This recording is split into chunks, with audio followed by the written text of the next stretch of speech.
also using institutions like the British Business Bank, the National Wealth Fund and UK Export Finance to help businesses through these times. The Shadow Chancellor also mentioned concerns around dumping. We, of course, are working with international colleagues around the world to understand those implications. But our first priority is not to create more trade barriers, but to reduce the ones that exist today. Daisy Cooper. Thank you, Mr. Speaker. People up and down the country will be incredibly concerned about what Trump's trade war means for their living standards and for their communities as well. But at the same time, people want to show that Britain is not going to take Donald Trump's trade tariffs lying down. We welcome the Chancellor's announcement that the government will be working further and faster with our allies abroad, and I would ask the Chancellor to confirm that any new trade deals will be brought before this House for a vote before they are ratified. But, Mr. Speaker, at the same time, what I want to ask the Chancellor is whether, at the same time as working with our allies abroad to create new export markets, will the Chancellor and the government commit to a Buy British campaign as part of a broader national effort to encourage people to buy British here at home?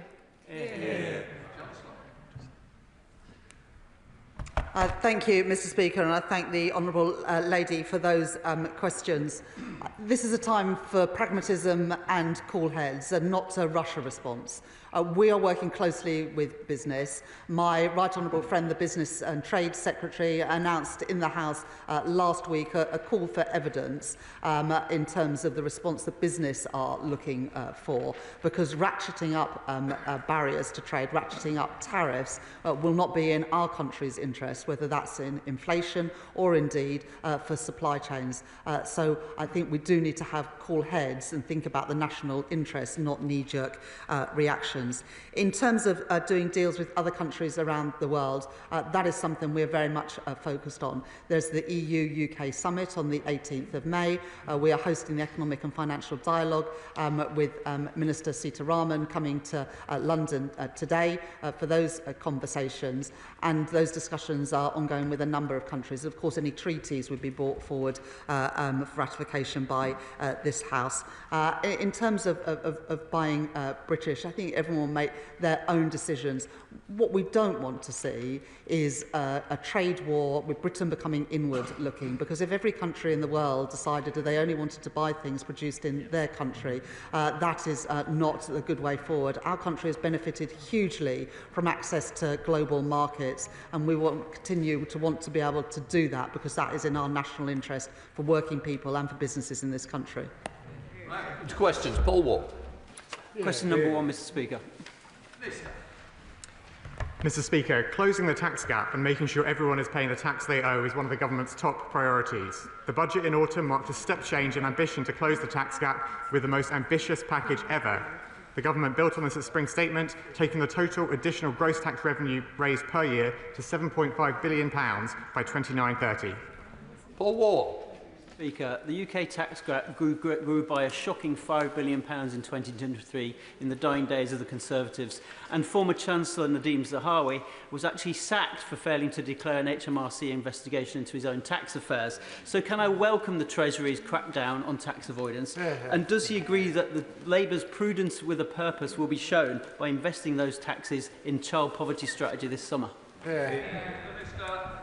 Well, I thank my honourable friend for his remarks, and he's right to say that the £7.5 billion of additional revenue from closing the tax gap is, of course, a huge boost to the public finances, which enables us to responsibly fund public services and deliver key priorities. Those priorities include, of course, free breakfast clubs at all primary schools in England, the first 750 of which are beginning this month via our early adopters scheme, worth £450 to children's parents and carers. To go further, the government will bring forward its comprehensive child poverty strategy as soon as possible. Thank you, Mr. Mayor. Can I ask the steps the government is taking to address concerns of overseas companies evading VAT on online sales by fraudulently registering UK addresses? Well, I thank the honourable gentleman for his question, and at Spring Statement he will have seen the government set out progress on autumn budget measures to tackle a range of sources of tax avoidance and of the tax gap. That includes, of course, prosecuting more fraudsters, introducing a new HMRC reward scheme for informants, tackling phoenicism, and, of course, tackling the offshore non-tax tax gap. The offshore non-compliance tax gap. Idri Costigan. Question number 2, Mr Speaker. Chancellor. Thank you, Mr Speaker. Growth is the #1 priority of this government, and that is why at the autumn budget and at the spring statement we unlocked an additional £113 billion for capital spending compared with the plans that we inherited from the previous government. Yesterday we announced significant support both for the automotive sector and life sciences. And ahead of the spending review in June, we've announced the rollout of additional 60,000 places in construction skills so we can build the homes and the infrastructure that our country desperately needs. Deirdre Costigan. Thank you, Mr Speaker. To drive progress on our growth mission and get the most out of taxpayers' money, it's vital that departments work collaboratively and not at odds with each other. So can the Chancellor outline how she is promoting cross-departmental working and planning as part of the spending review?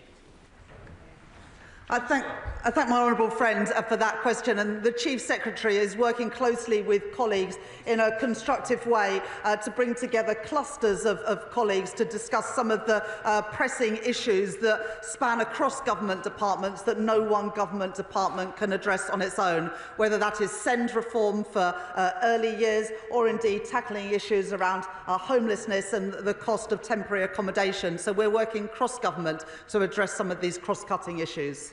Thank you, Mr Speaker. The Chancellor's absolutely right to focus on increasing economic growth. So please can she explain to me why my office is still waiting on a response on behalf of a small business to a letter I sent on the 12th of December asking her to look into the impact of her national insurance rise on small businesses.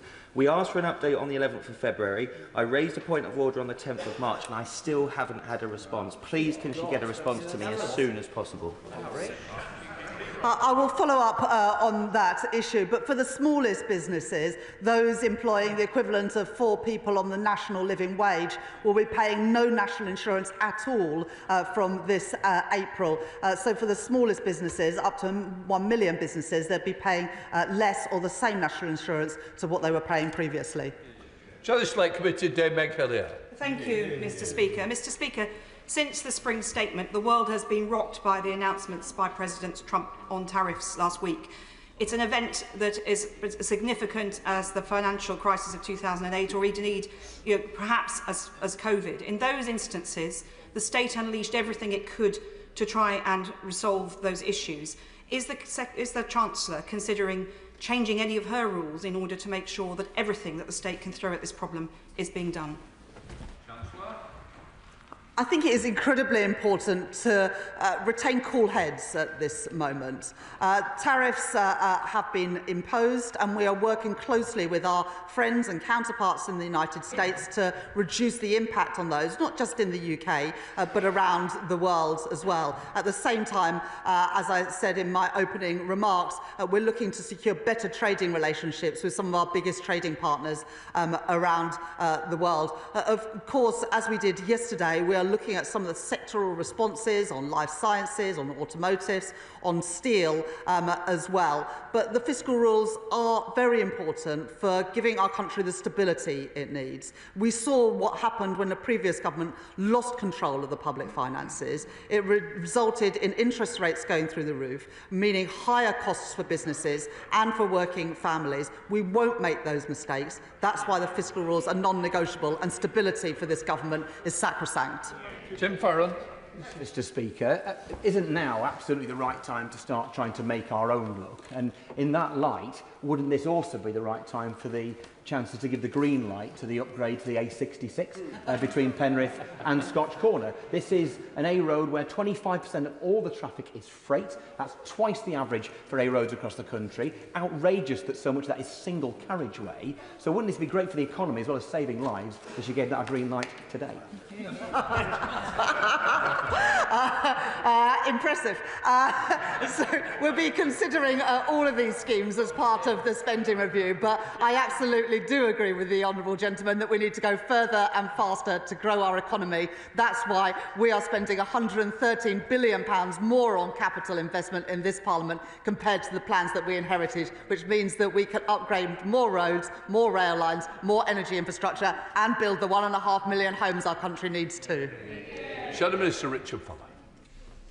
Thank you, Mr. Speaker. 2 weeks ago, the spring statement rushed through changes to disability benefits, or pocket money, to the Chief Secretary to help plug the £14 billion gap in public finances created by the first Labour budget.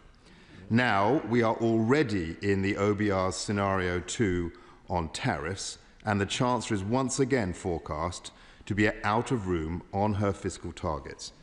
Therefore, how does she plan to ask the Chief Secretary to update departmental budgets in his multi-year spending review to avoid punishing businesses and people once again with further taxes?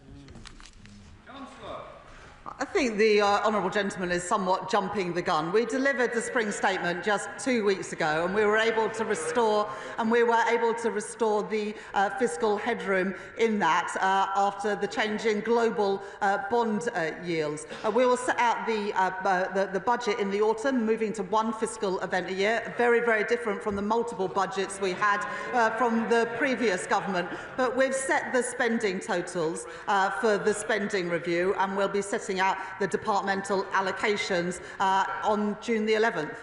Andrew George. Question 3, Mr. Speaker. Minister. Mr. Speaker, while short-term lets and second homes can benefit the tourist economy, we also recognise that they can impact the availability and affordability of main homes in some communities.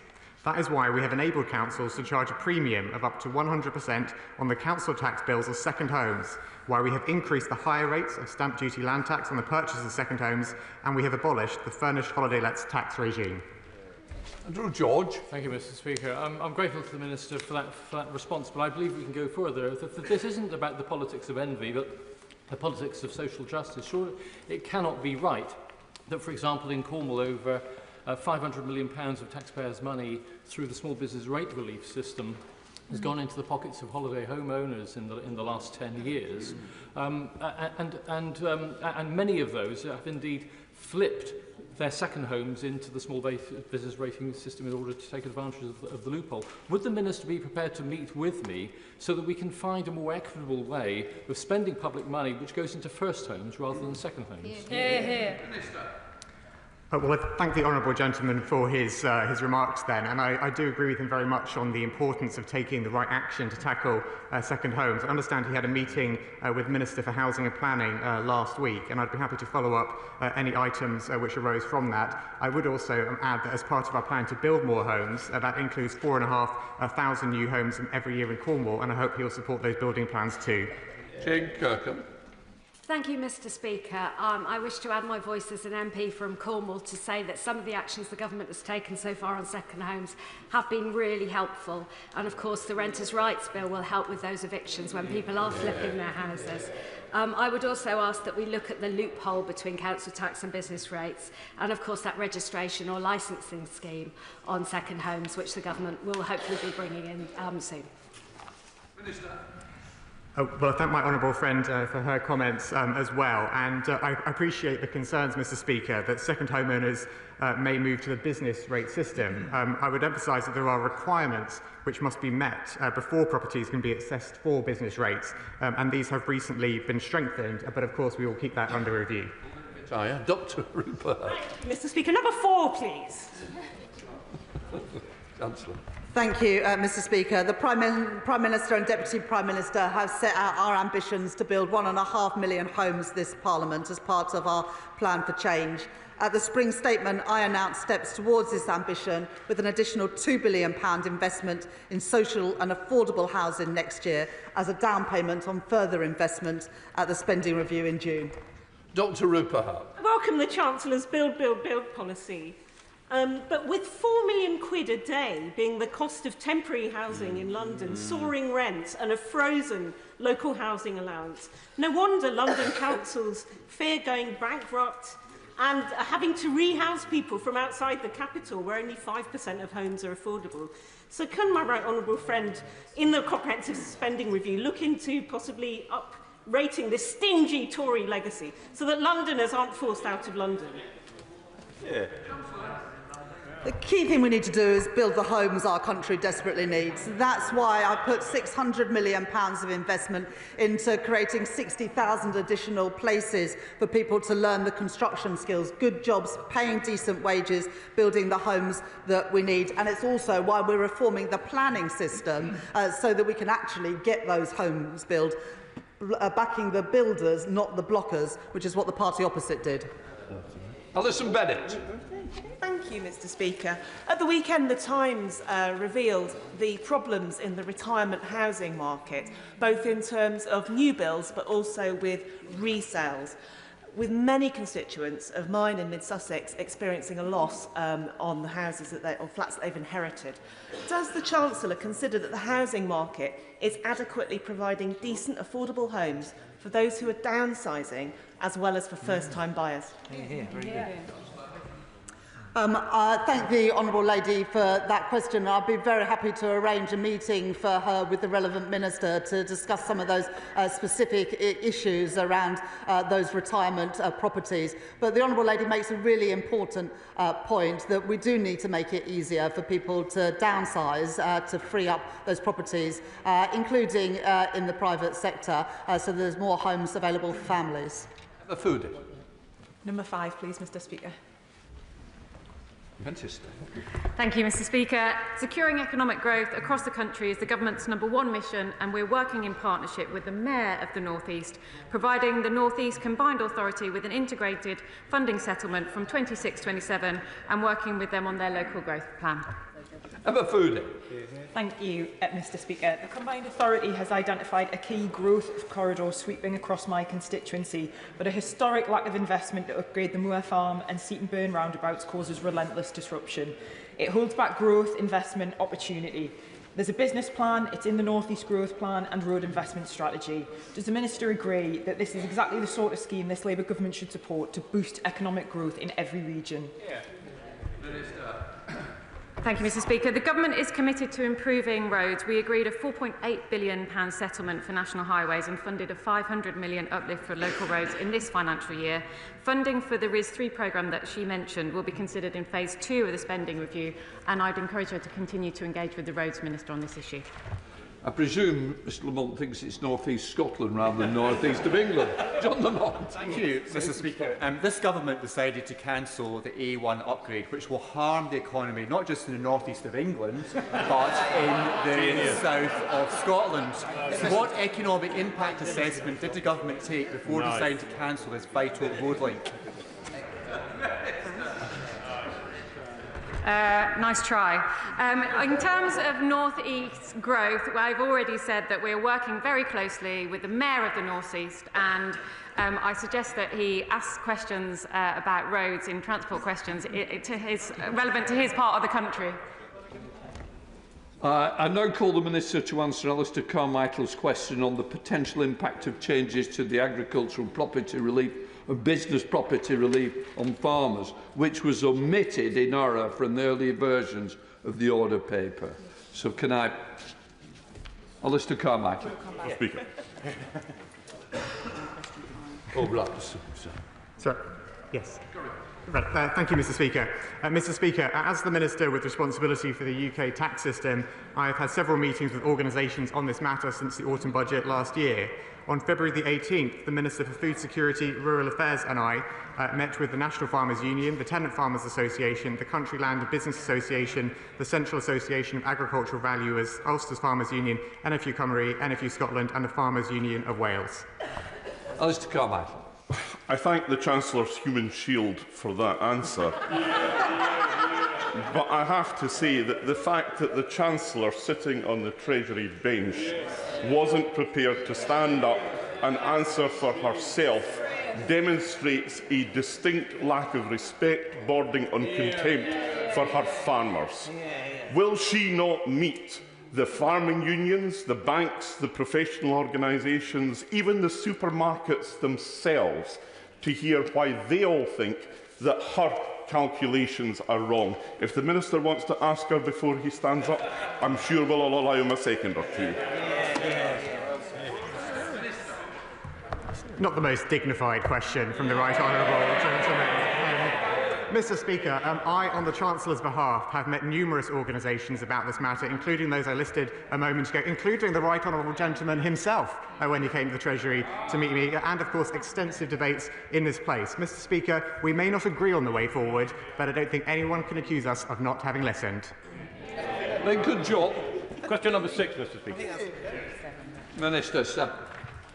Thank you, Mr. Speaker. Increasing investment, both public and private, in the UK is the government's absolute priority. It is the route to restarting badly needed productivity and wage growth. As the honourable member will know, at the International Investment Summit, companies committed to a record-breaking £63 billion worth of investments. This is set to help create around 30,000 jobs. Good job. Thank you, Mr. Speaker, and thank the Minister for that answer, and particularly that it's their top priority, because on the 17th of October, the government announced that they had got this £63 billion, and we've heard from the Chancellor that she's going to act decisively. So I just want to check her track record on that. You've had 6 months, you've had £63 billion. How much money has gone out of the door for those oven-ready projects across the country? Thank you for that question. Now, I'm a very good colleague of ministers and will be excited to know that the Business Secretary will be announcing that some projects are already in the ground, shovels going into the ground in the coming weeks. And what I'm not going to do is preempt that today. Matt Weston. In a recent PwC survey, it showed that the UK is now the second most attractive investment destination amongst global chief executives, ahead of countries such as China, Germany and India. This shows that the government's careful stewardship of our economy has led to stability amongst the global landscape. Does the Chancellor agree with me that the UK is now open for business after years of Conservative chaos? Well, my honourable friend consistently asks good questions that go to the heart of the matter. If I look back over the last 14 years, what I see is that British business investment has been the lowest in the G7 year after year, and we are going to put that right. Question 8, please, Mr. Speaker. Thank you, Mr. Speaker. The growth mission is the central mission of this government. At the budget, we delivered a £1.1 billion cash increase to the transport budget for 2025-26 compared to 24-25, representing a 1.5% real terms increase. We will set out further spending plans for transport in June. Thank you, Mr. Speaker. What value does my right honourable friend expect the recently announced and much anticipated Portishead and Pill railway line will add to the local economy of my constituency of North Somerset? Firstly, can I congratulate my honourable friend for his campaigning on this issue and declare that as the neighbouring constituency there may be some indirect benefit for my constituents. But I can confirm to the House that the project supports both regional and national strategic objectives. The West of England is the most productive city region outside of London and is set to continue to grow. An efficient and reliable rail link between Bristol and Portishead will support a range of large and small sites for housing and employment across the region, halving journey times and opening a wide range of job and leisure opportunities for the residents of North Somerset. Martin Vickers. Thank you, Mr. Speaker. If steel production ceases or is curtailed at the Scunthorpe Steel Works, there will be a massive impact on the wider economy in northern Lincolnshire. Could the Minister give an assurance that contingency plans, including improvements to transport infrastructure, are in place should the worst happen? I thank my honourable friend for that question, and we recognise how important this issue is for his constituency, the region and indeed the national economy. My ministerial colleagues in the Department for Business and Trade are in discussions on this particular issue, but as he would expect in our infrastructure strategy, we're considering the best value for aligning investments between housing, rail, energy and other types of infrastructure to deliver growth for everyone in every region of the country. Shadow Minister Gareth Davies. Thank you, Mr. Speaker. We know that the Energy Secretary is against airport expansion unless it's in Doncaster. And we know that many Labour MPs are against airport expansion unless it's in Pakistan. To be fair, at least the Chancellor wants airport expansion actually in this country. But at the same time, she's jacking up air passenger duty by as much as 16%. Only this Chancellor could be pro-airport but anti-passenger. Labour's Climate Change Committee want to see air passenger numbers fall by 2030. Does he? Minister. No. Van der Bessel. Question number 9, Mr. Speaker. Chancellor. I thank my honourable friend for that question. The National Wealth Fund has had constructive meetings with all of our mayors, and we have given a mandate to the National Wealth Fund to work with mayors on tailored offers for their communities. I'm meeting with Mayor Andy Burnham later today to take forward that shared objective to ensure that growth is generated everywhere and felt in all parts of our country. Van der Bessel. Mr. Speaker, as a fellow North Western MP, I'm sure you will share my pride that the banks of River Mersey were the birthplace of the Industrial Revolution, and my constituency of Stockport continues to be a hub for innovation. We have many fantastic businesses in Stockport, including KNDS and the Heatons. They manufacture military bridging systems and the Boxer armoured vehicle for the British Army. Can the Minister outline how the National Wealth Fund will fuel economic growth in Stockport and also the investment we need in our local infrastructure? I thank my honourable friend. I visited Stockport with my honourable friend and with the mayor last year to see the regeneration work that's happening there, linking new investment in housing with transport infrastructure as well. And I'd like to thank my honourable friend for his leadership. Last month, alongside the increase in defence spending to 2.5% of GDP, we've also set the National Wealth Fund strategic direction with a focus on support for the defence sector through dual-use technology, creating more good jobs in all parts of the country, including in Stockport. Sir John Hayes. Thank you, Mr. Speaker. Economic policy should benefit all regions of Britain, including rural counties like Lincolnshire, where we grow a disproportionate amount of the food that feeds the nation. So does she recognise that in an age where the two biggest economies in the world are protecting their industries, including agriculture, that the time has come to reinvest in manufacturing, to consume more of what we produce here in Britain, and to echo the Liberal Democrats' call to buy British? That means using government procurement to back British jobs, British products, British workers. My right honourable friend, the Chancellor of the Duchy of Lancaster, has set out new reforms for procurement rules to enable just that. We want more British businesses to win contracts. We want more small businesses in Britain to win contracts.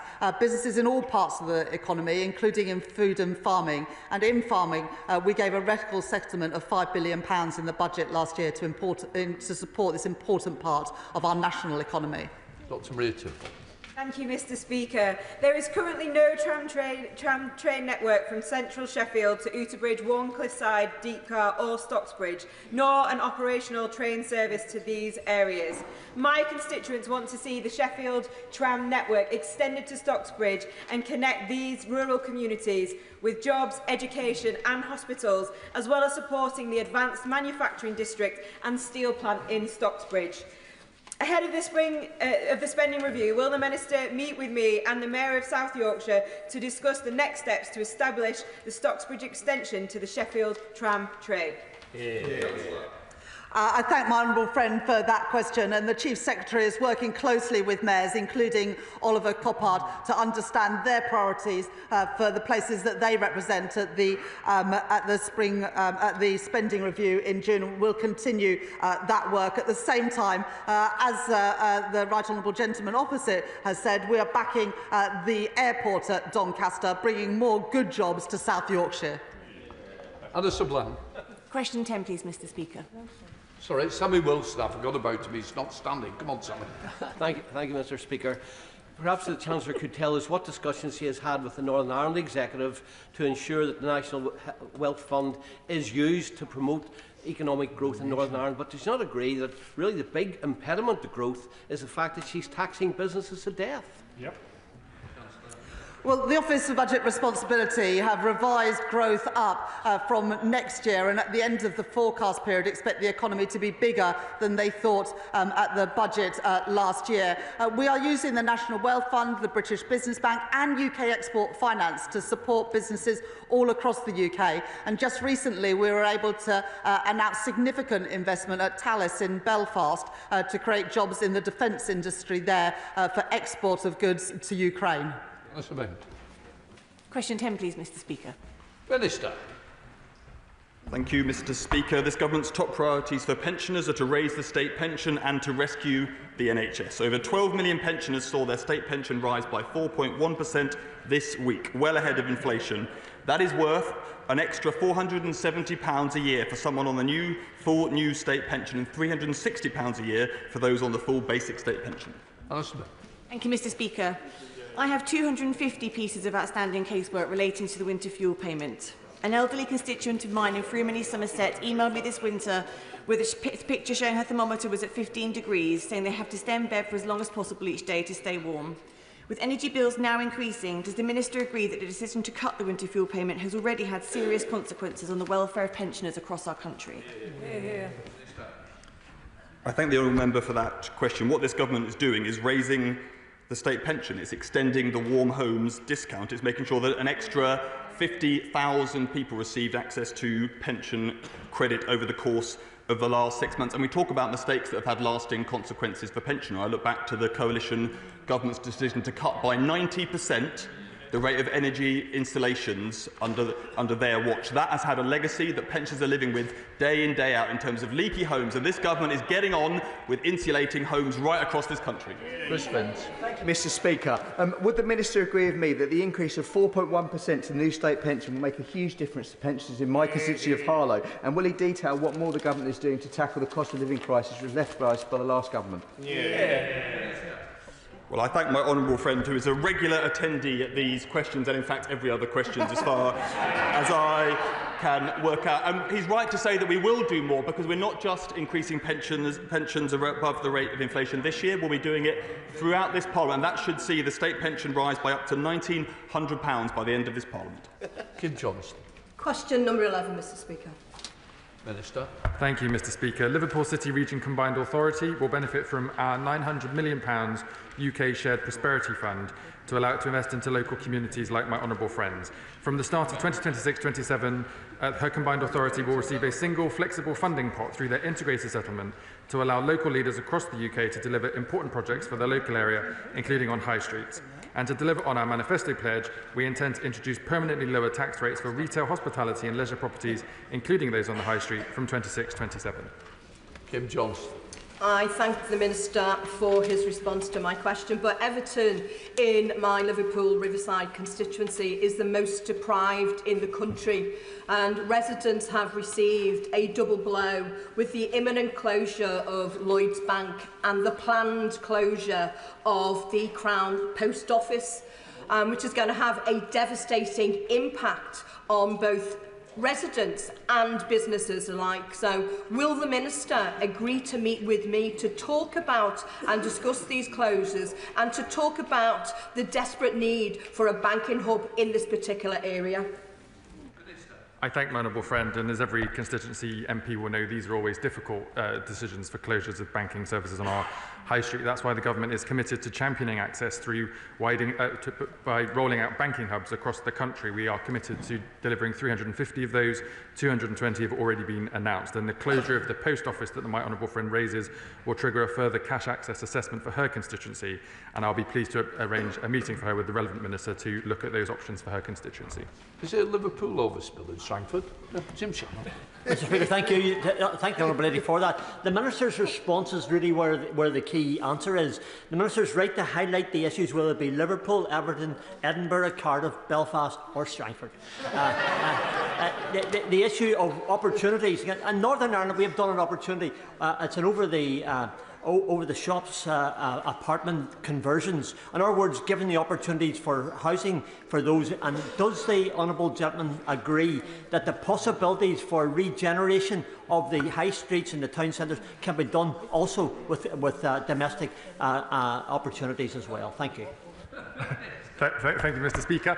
We have a shared ambition, Mr. Speaker, to ensure that our high streets are thriving communities for people that live there, shop there or work there. That's why we're delivering integrated settlement for combined authority mayors in England, and have delivered a real terms increase in funding for the Northern Ireland Executive, the largest since devolution has begun, to be able to invest in exactly those types of local projects.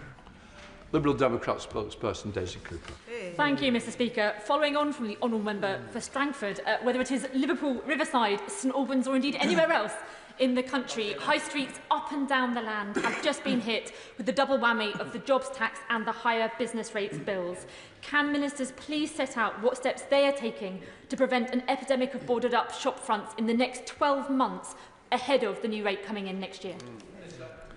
I thank my honourable friend for her question. As I've informed the House already, we are committed to supporting independent businesses and retailers on the high street.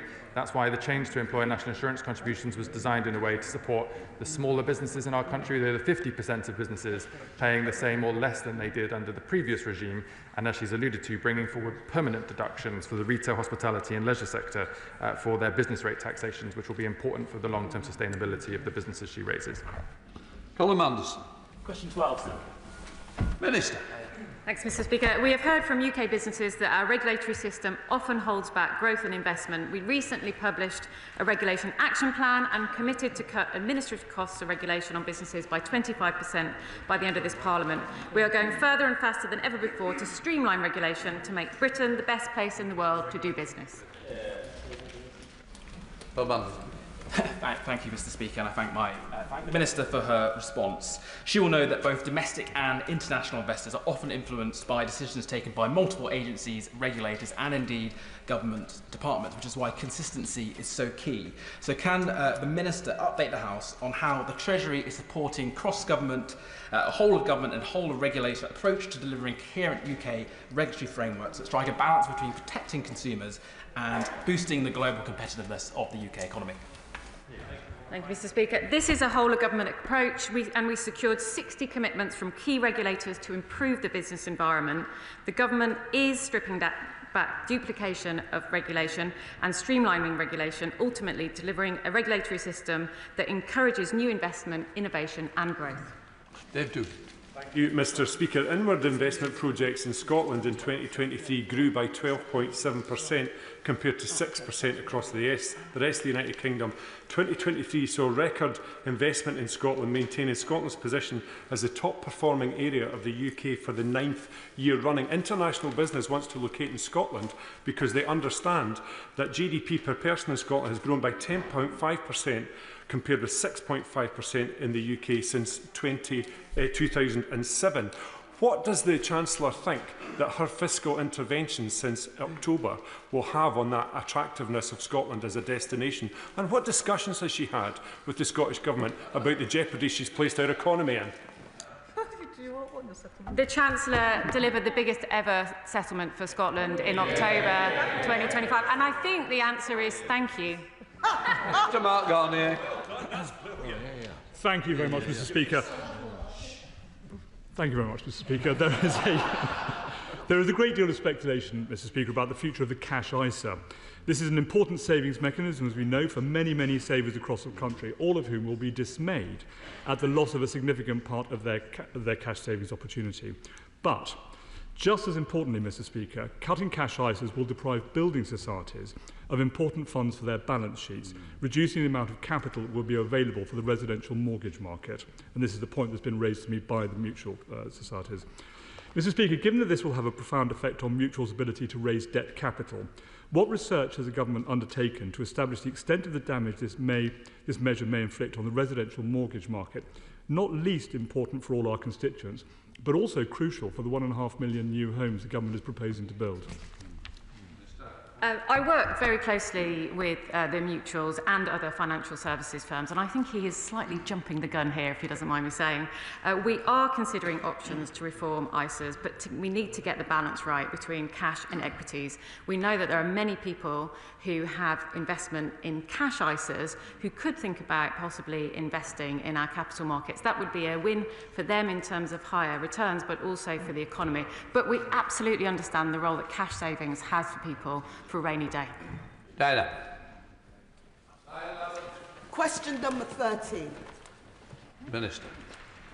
Mr. Speaker, helping people into good work and financial independence is at the heart of our approach to supporting people on the lowest incomes. That is why we have increased the national living wage by 6.7%, equal to £1,400 this year for someone working full-time. Our plan to make work pay will tackle the poor job security and working conditions that has been holding our economy back, and the Pathways to Work Green Paper announced an additional £1 billion investment in employment, health and skills support. Diana Abbott.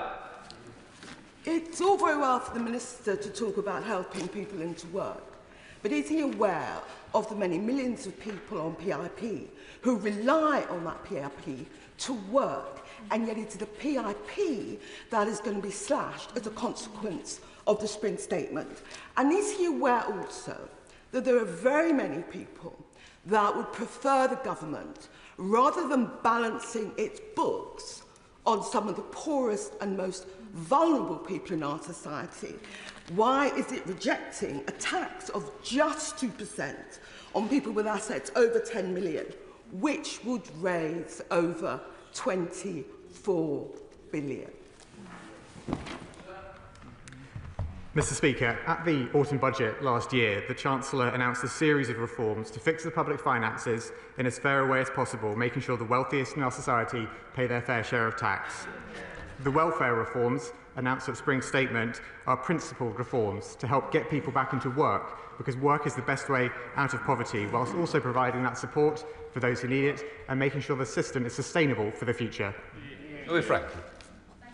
Earlier this year I spoke to my local CAP debt support team in Guildford, and they explained to me how they're supporting many low-income individuals out of debt who no sooner as they are out of debt, they start accruing it again because universal credit is insufficient to cover their basic needs due to the cost of living in an area like Guildford. What work has the Minister done to assess whether universal credit levels are sufficient to cover the varied and increasing basic living costs across the country and preventing people from the lowest incomes from going further into difficulty and debt? Well, Mr. Speaker, the government has already taken action with respect to the fair repayment rate, which lowers the cap of deductions on universal credit to 15% from 25% that it was before the autumn budget last year. That will benefit 1.2 million households by an average of £420 a year, including 700,000 of the poorest families with children benefiting as a result of that change. Shadow Minister James White. Thank you very much, Mr. Speaker. Businesses have just been hit by the Chancellor's £25 billion jobs tax, which will cost working families £3,500, as well as nearly doubling business rates for hospitality and retail businesses. How does imposing taxes that the OBR say will result in lower wages, higher prices and fewer jobs help growth and those on the lowest incomes? And will the Chancellor keep her promise not to come back with more taxes in this Parliament? Mr. Speaker, the Shadow Minister talks about business rate support, and I might remind him that if we had carried on with the plans inherited from the party opposite, business rates relief would have ended entirely this month. It is only thanks to the decision of this government that rates relief is continuing for this year, ahead of permanent reforms, permanently lower tax rates of retail, hospitality and leisure premises on the High Street from April 2026. That is thanks to a decision this government has made. Neil Duncan-Shaw. Question 14, Mr. Speaker. Minister. Sorry, Mr. Speaker. Mr. Speaker, with permission, I would like to answer this question together with, I think, question 24, but I lost track slightly of the 19. In fact, that's a great suggestion, Mr. Speaker. May I take you up on that?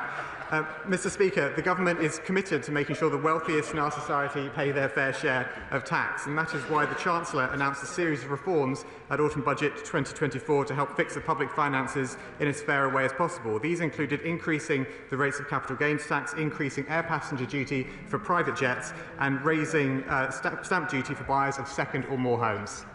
Good job. Thank you, Mr. Speaker. Analysis from a number of disability groups shows that the Pathways to Work Green Paper will have a detrimental effect on over 3 million people. Polling from Oxfam shows that 77% of the public would rather the UK government increase taxes on the very richest rather than cut the benefits of the poorest in society. Shouldn't we, therefore, be looking at raising funds from those with the broadest shoulders? Mr. Speaker, as I made clear in my earlier response, the government's already made changes to make the tax system fairer and make sure the wealthiest pay their fair share. The reforms to the welfare system are principled reforms to tackle the perverse incentives that encourage inactivity. We need to be supporting those in most need, getting people back into work wherever possible, and protecting the sustainability of the welfare system. Lish. Mr. Speaker, and let's be frank and let's not spin it. For 14 years, We have seen austerity that has ripped the heart out of communities. And then we had a global pandemic where inequality was accelerated. And we still are feeling the effects of a cost of living crisis that is making ordinary people poorer. The public don't want cuts, they don't want austerity. What they do want is an annual wealth tax on the very wealthiest in society. Isn't it time that we have a government that does something different, gives people what they want and is willing to redistribute wealth for the benefit of many in society and improve living standards? Mr. Speaker, I politely suggest if my honourable friend thinks that we are imposing austerity, he hasn't read the budget very carefully. There are increases to revenue spending in all departments. There are across the public spending envelope. There is an increase in capital investment. We're making sure that we're building for the future whilst protecting our fiscal rules. And let me be clear, Mr. Speaker, those fiscal rules are not a nice-to-have addition to the way that we approach the economy. Fiscal irresponsibility has a huge cost, as we saw under the previous government. Mr. Speaker, we support the government in trying to determine a fair level of tax, especially amongst the very wealthy. But would he agree that in determining the possibility of a wealth tax, would he establish, if they can, the number of people that may leave the country as a result of that and therefore pay no income tax whatsoever? Well, Mr. Speaker, the honourable gentleman makes an important point that we need to make sure the wealthiest in society pay their fair share, whilst also making sure that we attract talent from around the world to come to the UK, to work here, to invest and to help grow our economy, because it is on the back of that investment and that economic growth that will make people across the UK better off by getting more money in their pockets. Sir Julian Lewis. Number 15, Mr. Speaker. Sir Julian Smith. With permission, Mr. Speaker, I'd like to answer this question together with number 16. The government understands the importance of in-person banking to communities. We're working closely with the industry to roll out 350 banking hubs across the UK. Over 220 hubs have already been announced and over 135 of those are already open. Sir Julian Smith. Rural communities such as Settle in North Yorkshire are really struggling from this loss of face-to-face banking services. Link hubs are one route for them to replace banks that are closing. Could I urge ministers to do what they can, I accept it's an independent organisation, with Link to help them relax the criteria for rural communities, allowing them more face-to-face banking services? I thank him for that question. I'd be very happy to meet if there was a specific banking hub that had been considered that he'd like to discuss. We do work very, very closely with Link. He will know under his government, under FSMA 2023, the legislation was passed that Link and the financial service sector and the FCA ultimately have the power over the criteria, and that's not something that we're planning to change. Lewis Cocking. Thank you, Mr. Speaker. How does the Minister plan to make it easier to establish banking hubs in our communities where we've lost all of the banks? Now, I did have a meeting with the previous Minister, but she left government before that meeting could take place. Would the Minister agree to meet with me so I can discuss about a banking hub in my constituency of Broxbourne, in particular the town of Cheshunt? Always happy to meet colleagues and happy to meet the honourable gentleman. Method. Mr. Speaker, the criteria that's applied by Link is too strict, and banks are being unable to walk away from their customers. And in autumn, we've had a salami slicing process of banks gradually leaving the high street, but because we have a building society, we can't ask for a hub. Would you undertake to review this, the Link's approach to this, because it is leaving customers with difficulties in actually carrying out their banking businesses? As I said in my previous answer, we don't have any plans to change the Link criteria. That is a matter for Link. But there are some flexibilities in the way that they apply this criteria, depending on the local population and travel times to nearby bank branches and indeed the number of small businesses in an area. So I would be happy to meet with my honourable friend if that is something of concern to him. Come to Topicals, Douglas McCallus. Please, Mr. Speaker. Thank you, Mr. Speaker, and you shocked me by moving to topicals so quickly that I've now found my page ready to be able to answer them. From ferries to the National Care Service, we've seen failure after failure from the SNP in Scotland, including a track record of waste. In contrast, this Labour government is tackling waste and investing in frontline services like our National Health Service, which has seen waiting lists for every month for the past 5 months in England. We hope that the people of Scotland will soon have the opportunity to experience such transformation. Douglas McCallum. Thank you, Mr. Speaker. The Chancellor set out a clear plan to drive better value for taxpayers in the spring statement, including through the Transformation Fund, which will transform frontline delivery while making savings in the long term. Does the Chancellor agree with me that this is in stark contrast to the SNP Scottish Government's record of waste? I thank my honourable friend for his question. As he knows, we've given the Scottish Government the largest increase in spending since devolution began, and the people of Scotland expect that money to be spent well, as we are in England, in transforming public services, improving the National Health Service. But they may have to know, given the SNP are not here in the chamber today, that they'll need to elect a Labour government in Scotland later next year. So the Chancellor Mellstrand. Thank you, Mr. Speaker. Mr. Speaker, it was obvious to many before the emergency budget that the President of the United States was going to be slapping tariffs on our exports. So could I ask the Chancellor why it was that she came forward at the emergency budget with a recklessly slender sliver of headroom, the same headroom that she had at the time of the autumn budget, which proved then to be entirely inadequate. She blew it and more due to her disastrous economic choices. I'm sorry to disappoint the Shadow Chancellor, but because of the ordering of questions, he's stuck with me, I'm afraid. But to answer his question, he will have seen that at the budget, we increased the fiscal headroom back to our agreement of £9.9 billion, which was more than the headroom that we'd inherited from the party opposite. The key difference is this is a government that takes economic and political stability importantly, because when you lose control of the economy, you lose control of family finances, and ultimately you end up in opposition. Just to correct the record, the order paper has not changed at all in topicals. Well, thank you, Mr. Speaker. You're quite right about that, as you are about everything. And indeed, the right honourable gentleman is completely wrong when he says he inherited less headroom than was the case at the autumn budget. He inherited on the current budget £23 billion. He took it down to 9.9 to be precise.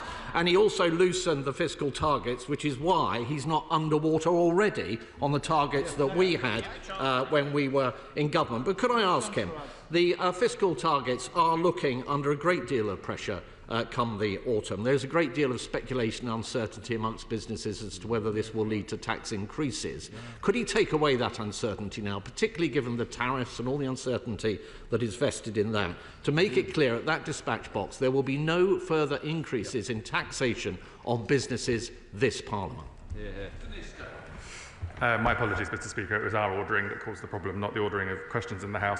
The right honourable gentleman knows the tax decisions are taken at the budget, but we've been very clear that we are working hand in glove with businesses to be able to bring growth back to the economy and to ensure investment is coming forward, private sector and public sector. And he will know from his time of swimming underwater, this government is taking a different approach to fiscal discipline that I think he should welcome. Catherine Atkins. Thank you, Mr. Speaker. The defence sector is a vital part of our local economy in Derby, particularly with the landmark £9 billion deal struck with Rolls-Royce, supporting the Royal Navy's submarines and providing a major jobs boost. Does the Chancellor agree that national security goes hand in hand with economic security and, in turn, financial security for households? I thank my honourable friend for that question. The first duty of any government is to keep the nation safe, and that is why we are increasing defence spending as a share of GDP to 2.5%, the biggest sustained increase in defence spending since the end of the Cold War. And of course, Derby has a vital role to play within the UK's defence sector, particularly in nuclear engineering and aerospace, as demonstrated by the landmark £9 billion deal with Rolls-Royce, which will create up to 1,000 jobs in the city and protect thousands more. The Liberal Democrat spokesperson, Daisy Cooper. Thank you, Mr. Speaker. I welcome the fast action by the government to convene the automotive industry in reaction to President Trump's damaging tariffs, but the measures in and of themselves won't create new export markets or stimulate demand here in the UK. So could I ask ministers whether they will look at Liberal Democrat calls to reintroduce the plug-in car grant, equalise VAT for EV pavement charging, and will the government instruct the Valuation Office to scrap business rates for EV charging bays until the transition is complete? We announced support which was very much welcomed by the automotive sector yesterday around the phase-out of internal combustion engine cars, giving much more flexibility around the allowances, more flexibilities around plug-in hybrid vehicles. All of that is welcome, but of course we're keeping a watching brief, as well as trying to ensure that there are new markets for cars made in Britain, in other countries around the world, by securing more trade deals. Oliver Ryan. Thank you, Mr. Speaker. What is the Chancellor doing to support businesses and to boost wages in towns like Burnley, Paddington and Briarfield, forgotten by 14 years of the previous government? I thank my honourable friend for that question, and he's doing great work supporting local businesses in Burnley, including the digital marketing start-up Door4, which I know that he's been championing. Vicky Slade. Thank you, Mr. Speaker. I've been contacted by many local businesses, including the Cross Keys pub in the Holt Heath National Reserve and the Bear Cafe in Wimborne. 2 different venues, 2 different locations, both telling me that these are the most extreme trading conditions seen in hospitality ever. With national insurance, minimum wage and energy and food costs, will the Chancellor consider a reduction on VAT on hospitality sales to protect high streets, local producers and save our communities? Mr. Speaker, I'm unclear if the Honourable Lady is opposed to the increase in the national minimum wage from her remarks just then, but she should know that we've extended support for businesses in terms of business rates relief this year, which would have ended entirely under the plans that we inherited from the previous government, ahead of permanently lower multipliers for retail, hospitality and leisure premises on the High Street from April 2026. And Tomlinson. Thank you, Mr. Speaker. As a North London MP, I know that tackling the high housing costs in this city is a priority for my constituents, and it's my belief that one route to doing that is to invest in the country as a whole, so we're not just flying on one London-shaped engine. To that end, Mr. Speaker, did you know that Leeds is the largest city in Western Europe that doesn't have a tram or a mass transit system? And that is a damning indictment on decades of economic failure. And I would like to ask the Chancellor, will she do all she can to make sure the Leeds tram can be built as fast as possible so that her constituents and mine can be better off? Here, here. I better declare an interest as a proud Member of Parliament for Leeds West and Pudsey. West Yorkshire Combined Authority is receiving £830 million for transport spending through round 1 of the City Regional Sustainable Transport Settlement, including £200 million for the development of a mass transport system. It's been too long that Leeds has lacked this. Under this government, we'll put that investment in and get those trams running. Thank you, Mr. Speaker. With the jobs tax, the increases in business rates and as a result of US tariffs, it's vital to stimulate the UK economy. So what is the Chancellor's plan, and can she expect us to see interest rates fall? Perhaps if she was listening to the question, Mr. Speaker, she'd be able to answer. Mr. Speaker, I think that was a question about business rates reform, and as the Honourable Lady will know, we published a discussion paper on transforming business rates, which I'm sure the Right Honourable Lady will have read and responded to. I'll look out for her consultation response in what we've received. But transforming business rates, Mr. Speaker, is about making sure that we make the business rate system fit for the future to support investment and business growth right across the UK. Dr. Alison Garland. Thank you, Mr. Speaker. Will the Chancellor join me in congratulating Goodwin International, who are building a multi-million-pound production unit in Newstead in Stoke-on-Trent South, creating up to 100 jobs in defence manufacturing? And does the Chancellor agree that increased investment in defence spending will have a tangible impact on people in my constituency, fuelling jobs and local investment? Yes, Mr. Speaker, and can I congratulate my honourable friend for championing jobs and businesses in her constituency. As she knows, the Prime Minister and Chancellor have confirmed that defence spending will increase to 2.5% of GDP by 2027, and that a minimum of 10% of the Ministry of Defence equipment budget will now be spent on novel technologies like drones and AI, which will create highly skilled jobs and drive benefits to the wider economy, including in her constituency of Stoke-on-Trent South.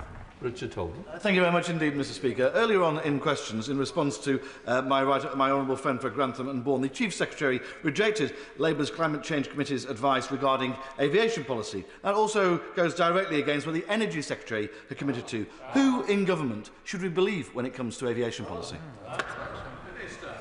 Mr Speaker, the honourable member knows that we are supporting airport expansion alongside investment in things like sustainable aviation fuel to be able to reduce carbon emissions from long-haul flight, as well as supporting investment into decarbonised surface transport to help people to get around the country and to their airports.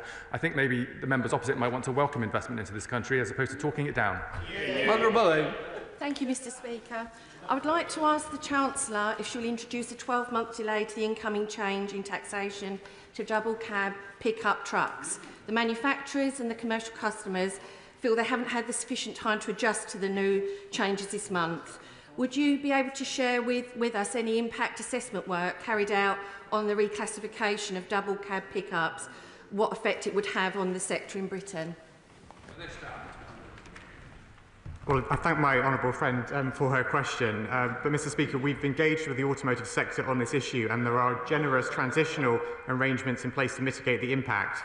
The government has had to take difficult decisions, but at the autumn budget 2024, we prioritise long-term support for growth-driving sectors, including over £2 billion over 5 years to support the automotive sector. Thank you, Mr Speaker. Ineffective energy trading with the EU is a major barrier for global investors. According to Energy UK, we are losing out on £30 billion of investments in interconnectors alone. What will the government do to improve our energy trading with the EU to unlock this vital opportunity? Mr Speaker, the Prime Minister's Plan for Change sets out our ambitious but achievable target of clean power by 2030. The Clean Hour Action Plan demonstrates the significant investment requirements to reach this target, including in renewable infrastructure and the actions we will take to facilitate this. We've already taken action to remove the de facto ban on onshore wind in England, approved major solar projects and delivered a record-breaking renewables auction. Josh Fenton-Glenn. Thank you, Mr Speaker. The last government left 4.5 million children in poverty, but like many colleagues, I'm alarmed that the impact assessment of the Spring Statement suggests that that number will rise, not fall. So can the Minister tell me when we can expect the results of the Child Poverty Task Force, and will it be delivered in time to influence decisions in the spending review? I thank my honourable friend for his question. He knows that the government is committed to reducing child poverty and that we'll be bringing forward a child poverty strategy later this year. It will look at levers which support households to increase their income, such as supporting parents into secure employment, supporting progression in the labour market and considering social security reforms. And I can confirm the work of the task force is feeding into the spending review. Nick Timothy. Thank you, Mr Speaker. The Chancellor talked earlier about the government's response to the new US trade policy. But what is the government doing about China's abuse of the world trade system? In particular, what will the government do to challenge China's status as a developing country at the WTO?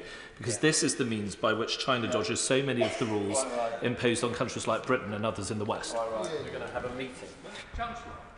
Well, trade issues are for the Secretary of State for Business and Trade, but I would say this. There are rightly concerns around global trade imbalances, but the response of the United States by putting tariffs on all countries, including the UK, that does not have a trade surplus, I think is a disproportionate response to a genuine problem of global trade imbalances. Bill Esterson. Thank you, Mr Speaker. I very much welcome the Chancellor's commitment to investing in life sciences in this country. So can I encourage her to support the bid for a national mental health diagnostics and research centre in my constituency, not least as it costs this country on estimates up to £300 billion a year in lost economic production as a result of poor mental health? I thank my honourable friend for that question. And yesterday, the Prime Minister announced reforms to speed up clinical trials to ensure that the best new drugs can come to this country, benefiting from our NHS. On the specific issue around mental health treatment, I very much agree with my honourable friend about the importance of addressing these issues, both for the health and well-being of individuals, but also because of the economic benefit that he speaks to. I'd be very happy to arrange a meeting with the relevant minister. Mr Speaker, on the 30th of October, the Chancellor upended our economy through tax rises and punitive death taxes. She has delivered a devastating blow to family farms and small family businesses, the very backbone of our economy. When will the Chancellor recognise that she is elected by the people, for the people? Every day she avoids engaging with the farming community is another day of willful neglect. Our farmers are being driven out not by market forces, but by a government blind to their struggles and deaf to their voices. When will she listen and speak with them? Well, Mr. Speaker, as the Honourable Lady and I have discussed in several debates in recent months, the decision we took around agricultural property relief and business property relief was a difficult decision, but it was the right balanced decision to ensure we protect family farms and small businesses whilst fixing the public finances in a fair way. And fixing the public finances is in the interest of every member of this House and all of the constituents we represent, because it underpins the investment that we're putting into the future of this country and to getting the economy growing. Jenna Baxter. Mr. Speaker, many thousands of my constituents in Paisley and Renfrewshire South work in public services, rely on public services, which are on their knees after 18 years of underinvestment by the SNP government at Holyrood. Yeah. Can my right honourable friend set out how their views will be reflected in the spending review? Yeah. Well, I thank my honourable friend for that question. And because of the decisions that we made in the budget last year, we were able to provide a record settlement for Scotland, for Wales and indeed for Northern Ireland. It's a shame that the SNP government, the SNP MPs are not in the chamber today, but it is now their responsibility to spend that money wisely and invest in public services. We are bringing down NHS waiting lists in England and Wales. The same can't be said for Scotland. Testament. Thank you, Mr. Speaker.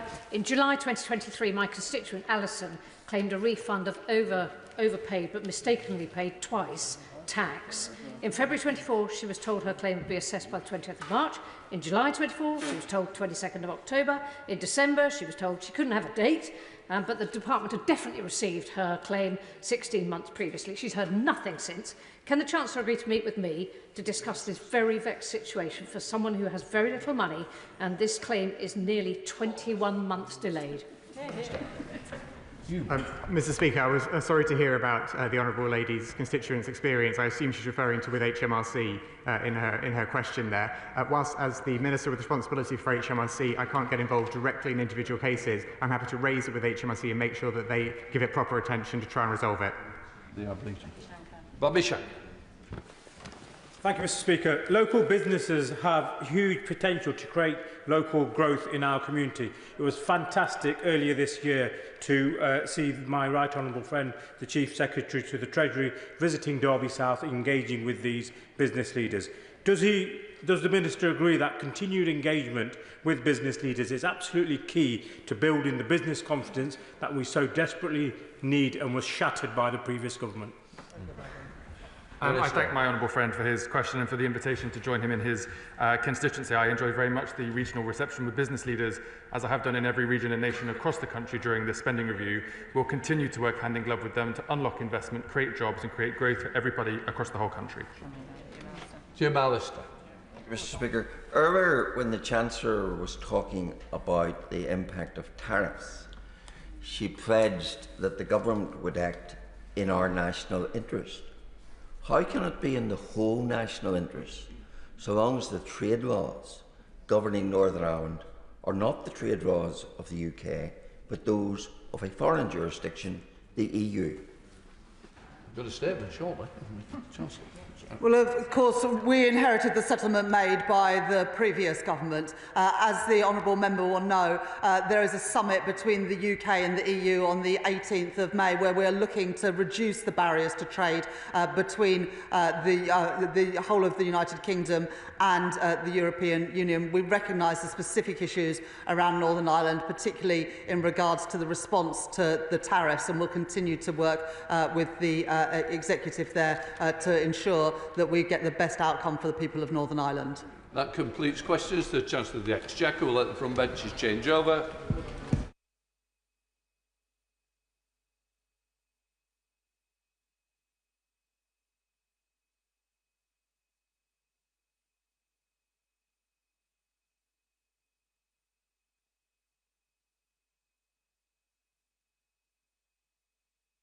Right, we come to the urgent question. Alex Bogart. Thank you, Mr. Speaker. To ask the Secretary of State for Northern Ireland if he will update the House on the likely impact of EU tariffs on the US on the Northern Irish economy. Secretary of State. Thank you, Mr. Speaker. I'm grateful to the honourable gentleman for his question. As the Prime Minister has said, tariffs are not good news for anyone, and no one wants a trade war.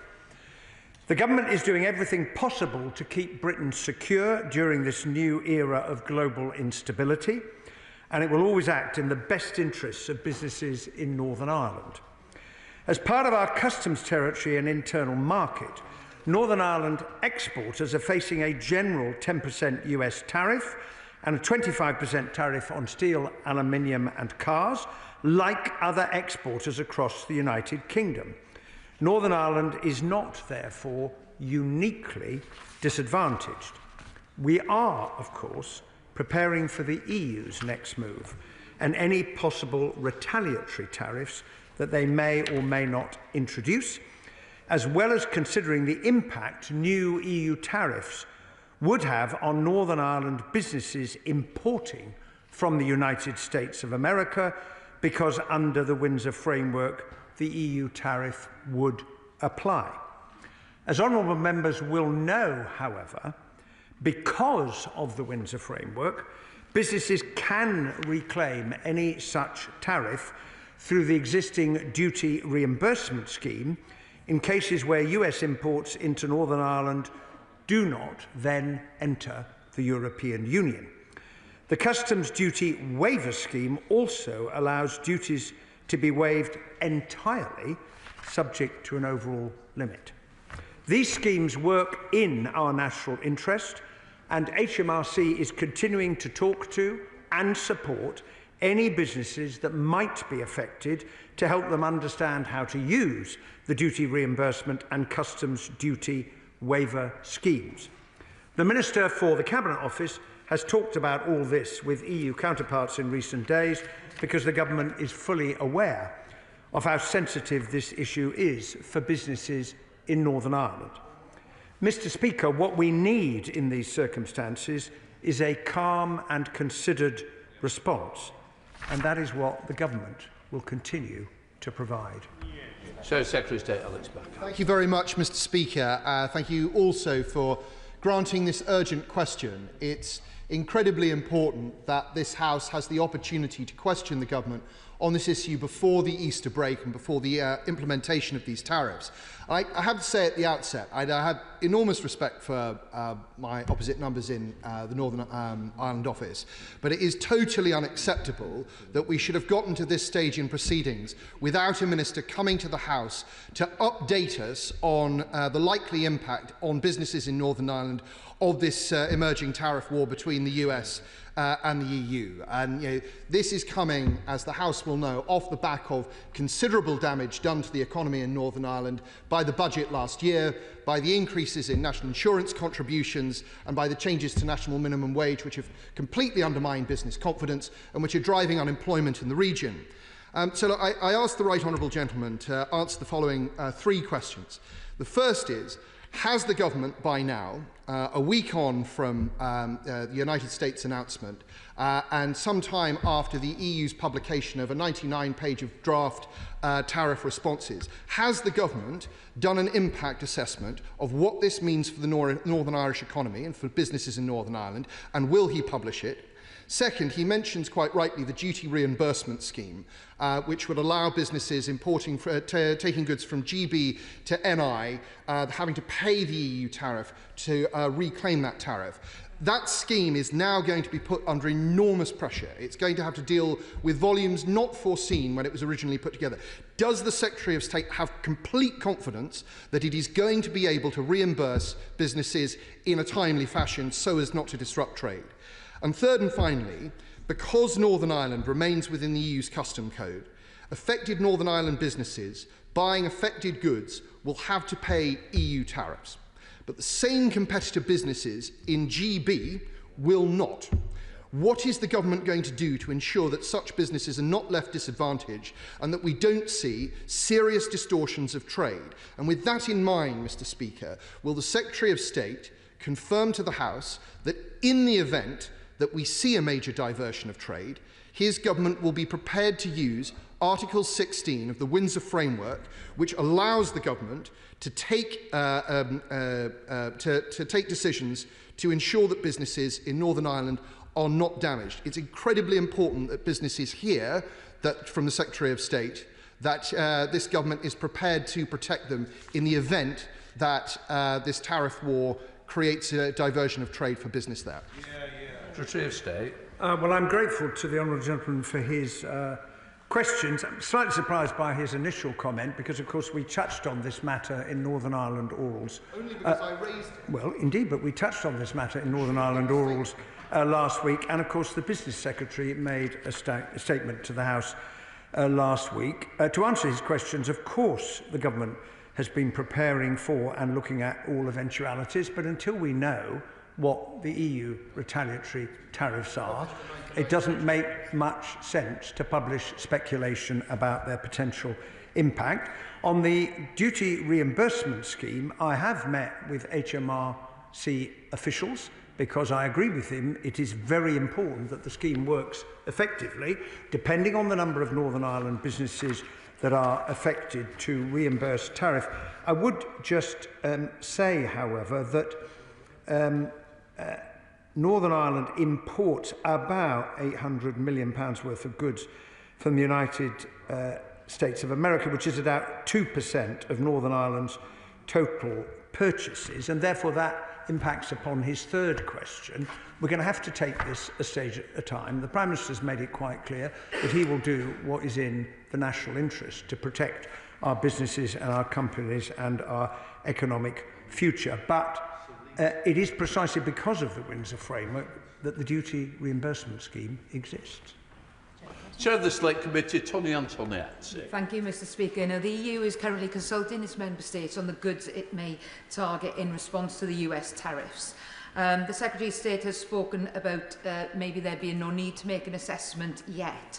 But in advance of the EU imposing retaliatory measures, has he made any assessment at all, if there's any point? And is he engaging with the European Commission to ensure that the interests of Northern Ireland businesses and consumers are fully taken into account in determining how the EU responds to the US tariffs? Well, as I indicated in answer to the opposition spokesperson, of course the government has been preparing for all eventualities. But as I also indicated, there's no point in publishing something that is not based on the actual tariffs that the EU itself decides to impose. Therefore, it is sensible to wait until that moment arrives. Secondly, the EU will take such action as it determines is in its interests in response to the 20% tariffs that the United States of America has imposed on the EU, in addition to the tariffs on steel, aluminium and cars, and because of the Windsor Framework, which, let us not forget, gives Northern Ireland businesses unique access to the European market, which is not something that's enjoyed by businesses in the rest of Great Britain. The Liberal Democrat spokesperson, Dr Al Pinkerton.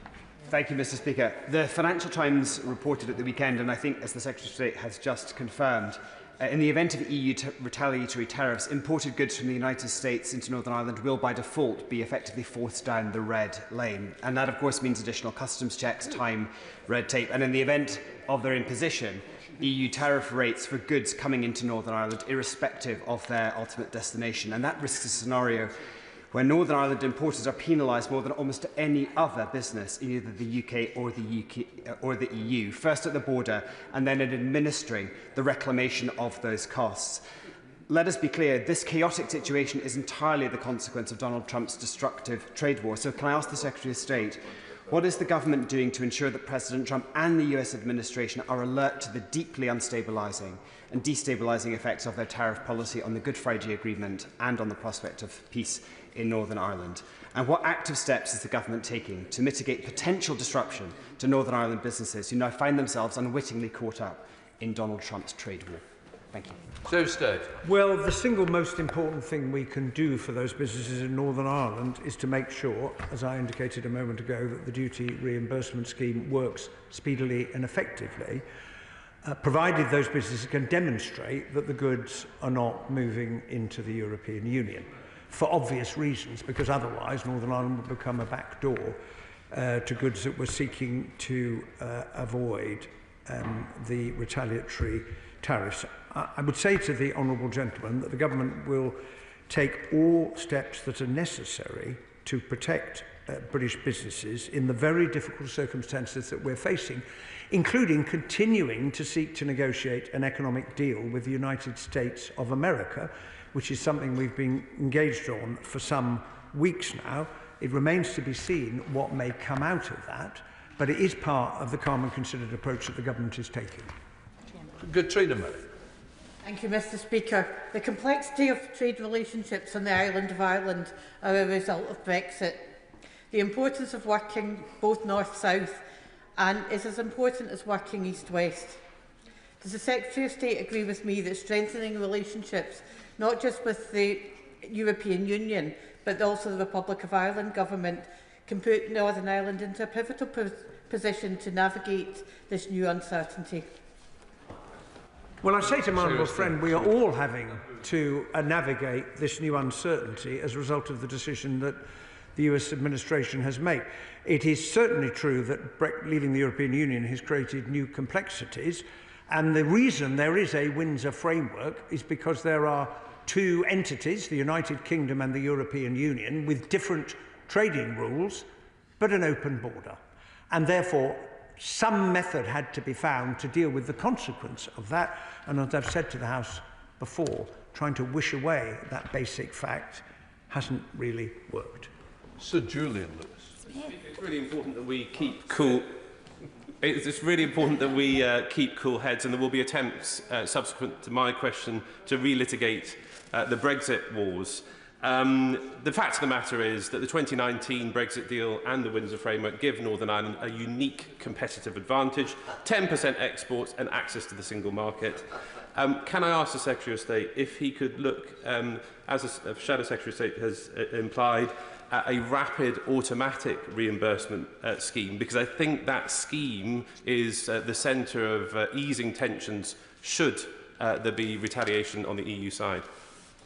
Well, the right honourable gentleman is absolutely right about the benefits that the Windsor Framework has given businesses in Northern Ireland in terms of access to the EU market. I would just say to him, rapid automatic doesn't quite square with the need for the businesses in Northern Ireland that are importing American goods in the eventuality of EU retaliatory tariffs, because they do have to demonstrate that they're not then moving on to the European Union, and that does require them to provide evidence to HMRC in order to get the tariff reimbursed. Scott Arthur. Thank you, Mr. Speaker, and I thank the Minister for his statement. And of course, this situation is a reminder that the people of Northern Ireland were right to oppose Brexit in that referendum, absolutely right. And I'm really disappointed that the opposition started their response to this statement by complaining about the lowest paid workers in Northern Ireland getting a pay rise. Absolutely incredible. But the Minister touched on the trade negotiations between the UK and the United States. Can he reassure us that the situation in Northern Ireland is absolutely at the heart of those negotiations? Well, I'm very happy to assure my honourable friend that the interests of all parts of the United Kingdom, including Northern Ireland, are uppermost in the minds of all ministers in trying to deal with the situation we now find ourselves in. Samuel Wilson. The Secretary of State has said that the EU will take action in relation to tariffs in what is its best interests. But businesses in Northern Ireland expect this government to take action in what is the best interests of the United Kingdom, including Northern Ireland, which is part of the United Kingdom. And he talks about, well, this can be all resolved by the reimbursement scheme. The fact of the matter is the reimbursement scheme has failed. There is masses of information to be produced by businesses. There are delays in payment. Some businesses are waiting for hundreds of thousands of pounds of money to be reimbursed in terms of taxes. So that is not the answer. The answer surely is that the EU or the UK collects the taxes which we impose on American goods and leaves it up to the EU to collect their taxes if they wish to impose them. Well, I would say to the right honourable gentleman in response to that what he has just proposed ignores the reality that faces Northern Ireland as a result of the United Kingdom's decision to leave the European Union and the fact there was a problem that had to be solved. And the existence of the duty reimbursement scheme owes the fact of its existence to the Windsor framework itself. It is very important, as I've said to the House, that the scheme works effectively, but businesses do need to provide the information to demonstrate that the goods have not then subsequently moved into the European Union for reasons I think the right honourable gentleman would understand. Lincoln Chop. Thank you, Mr. Speaker. I'm particularly concerned about the cash flow in the small businesses in Northern Ireland in the event that the EU increases their tariffs. In his discussions with the HMRC, has the Secretary of State established what the average waiting time is for the duty reimbursement scheme to kick in? And is there any prospect of foreshortening that if the quantum of amount of money which is out of the door increases in the event of EU tariffs? Well, I think the honourable gentleman raises a really important point for businesses in Northern Ireland, and as he would expect, I have had precisely that discussion with HMRC. The honest answer to the question, how long does it take? It depends how quickly businesses can provide the necessary information to demonstrate that the goods have not, that they've remained in the United Kingdom and have not moved to the EU. And once that is provided, then the scheme should work effectively. It may help him, however, if I just point out that the custom duty waiver scheme, which is in a separate scheme, does allow up to €300,000 per company over a 3-year rolling average, which will obviously benefit small businesses. And if they come within that heading, then they don't have to pay the tariff up front. Colin Lockhart. Mr. Speaker, sadly today I have heard nothing to give businesses in my constituency of Upper Bann any reassurances that this UK government is prepared to protect them. I recognise it's not good practice to comment on speculation, but it is and would be good practice to leave businesses in no doubt that this government, their government, whom they pay hefty taxes to, will protect them from EU tariffs. We cannot be left in a scenario where businesses are relying on a duty reimbursement scheme which doesn't work. It's taking months to get repayment, so I'd ask the Secretary of State to give more clarity to businesses in Upper Bann that he will protect them. Well, I've done my level best, I say to the honourable member, to set out what the situation is, and we all understand the reasons for them, because Northern Ireland gains from the Windsor framework because of its access. Well, it does gain from its access to the EU market that other parts of Great Britain do not enjoy, but there is a consequence, which is what we're discussing in relation to the imposition of tariffs by the United States of America, which is a decision that the US administration has taken, and all of us are going to have to deal with the consequences. I would also say that HMRC has, of course, been talking already to businesses that might be affected to make sure that they do understand how both the tariff reimbursement scheme and the custom duty waiver scheme work. Robbins. Thank you very much, Mr. Speaker. The government's advice to Northern Ireland businesses seems to be just keep calm and carry on. Well, Mr. Speaker, that gives an awful lot of uncertainty to small and medium-sized enterprises in Northern Ireland. So could the Secretary of State actually give a little more meat to the bone in regards to what this government is actually doing? Because as he did say, the EU will take actions in its interests. Those actions may not be in the interests of Northern Ireland businesses or consumers. So what is this government actually going to do? Well, I would say to the honourable gentleman, in the circumstances in which this country and many countries around the world find themselves, we are having this discussion because of a decision that the United States administration has taken. We do not control that. What we do have to seek to control is our response to it. And I have tried to lay out for the House today what the position is, what is available to support businesses who may be affected by the EU tariffs once we understand what they are, and we will see how extensive they may or may not be, and then businesses will start to work out for themselves what is the consequence and how can we use the mechanism that is in the Windsor framework of the reimbursement scheme to get back the money that they have to pay in a tariff. Speaker, businesses do require clarity and certainty. Will the Secretary of State undertake to come back to the House as soon as we have that clarity and certainty and ensure that the EU understand that open border that he keeps talking about is a non-closable border and tries to give more certainty to those businesses to develop their business forthcoming in the future?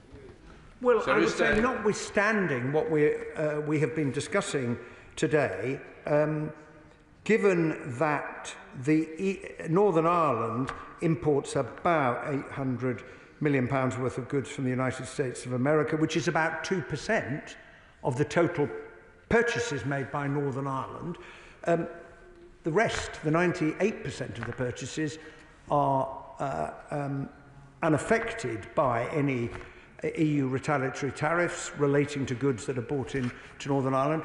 And as I travel around Northern Ireland, there are great business opportunities, lots of investment that is coming in. And as I said to the House last week, Northern Ireland has a higher rate of growth than the UK as a whole and the lowest unemployment. Jim Ellis. As Secretary of State for Northern Ireland, is the Secretary of State not embarrassed that he and his government have no control over the tariffs in respect of goods imported into Northern Ireland? And isn't the obvious and inevitable answer to repatriate to the United Kingdom control over trade laws? And what happens if Northern Ireland is used as a conduit by the Republic of Ireland or the EU to export goods to the US? Who checks those goods and where? Well, I think I've said to the honourable gentleman before, I wouldn't have started from here myself in relation to the cause that led to eventually the negotiation of the Windsor Framework, which was a huge improvement on the Northern Ireland Protocol. But we don't control the decisions that the United States administration has taken. What we have to do is to make sure that we stand with businesses, including in Northern Ireland, to provide them with support, and a mechanism that allows them to reclaim the tariff is the most practical step that we can take. It's already in place because of the Windsor Framework. Jim Shank. Mr. Speaker, the Secretary of State has outlined the case, but I'm afraid he hasn't given any answers, and that's disappointing. The promises made to Northern Ireland MPs that we would not be disadvantaged by any EU retentions. This is clearly not to be the case, and government needs to address this directly. Will the Secretary of State set out, please, what discussions to extricate Northern Ireland from EU rules will begin, and when we can expect to see our interests looked after, as was promised by both the Prime Minister and indeed by the Secretary of State. And I was here for both of those last week, and we got that promise, and today, unfortunately, we don't. Well, the situation that Northern Ireland businesses may find themselves in if there are EU retaliatory tariffs is a product of the Windsor Framework, which gives benefits, as I've said, to businesses in Northern Ireland, as well as requiring the payment of the tariffs that can be claimed back. I would say the single most important reason for sticking with the implementation of the Windsor Framework is we want to negotiate closer economic relationships with the European Union, including an SPS and a veterinary agreement. And members from Northern Ireland have on many occasions raised the consequences of the current arrangements. Things could be a lot easier if we get that agreement. But as I've pointed out to the House many times before, if we don't honour the last agreement that the United Kingdom as a country signed by the last government with the European Union, how exactly do we expect to get a new agreement, in particular an SPS and veterinary agreement, which would help many businesses in the movement of goods across the Irish Sea? Right, that completes the UQ. We'll let the front bench change over.